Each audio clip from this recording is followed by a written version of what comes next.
Hi, it's Dave from Louette. I'm in the mobile showroom and I wanted to talk today about the Megado, some harness adjusting tips, and point out what the blocking plate is and explain all those screw heads on both sides of the knife bar, on the inside of the loom and the outside of the loom. So let's get to that.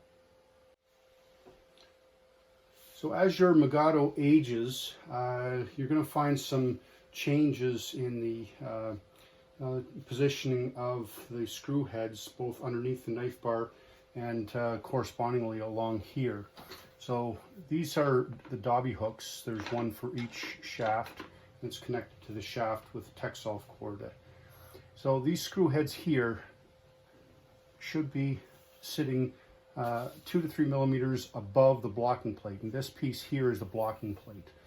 Okay, and what it does is because everything's so tightly compacted in the Megado, when you push the treadle down to make a shed and you're lifting some harnesses, friction between these Dobby hooks could pull down a Dobby hook, or lift a harness that you don't want, just because of friction between the two Dobby hooks. So this blocking plate and these screws prevent a Dobby hook that's not pushed forward. So the solenoid would push forward a Dobby hook like this. So any Dobby hook that's not pushed forward will be prevented from being pulled downwards when you push the treadle by this blocking plate.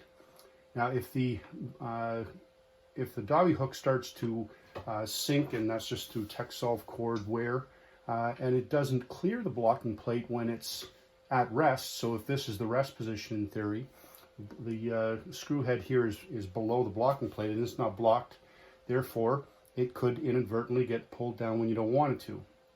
So what I'm going to show you today is how you adjust the harnesses in order to move this screw head position so that it's back to the 2 to 3 millimeters above the blocking plate.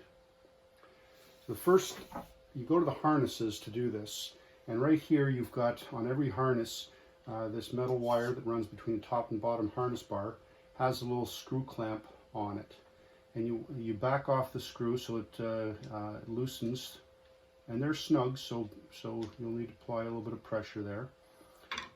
But as soon as and I've already loosened one on the other side, as soon as you loosen it, now the harness can slide up and down. And you can also move, as you can see, I'm moving the Texolf cord, and that moves this positioning. Okay, so what you do is you adjust it so that you pull the cord so that it's at the height you want, and then you go back and you tighten your clamp.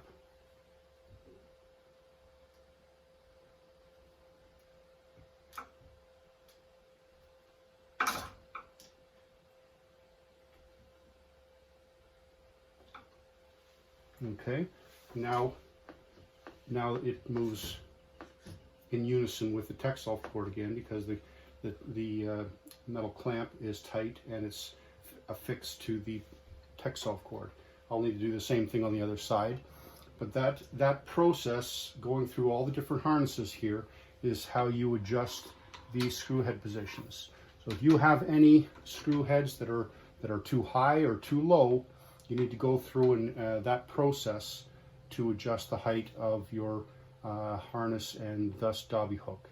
So all the Dobby hooks should be lined up nicely in a row as they are here, and by doing that they will also be nicely aligned on the other side here where the knife bar is. And that's the tip for today.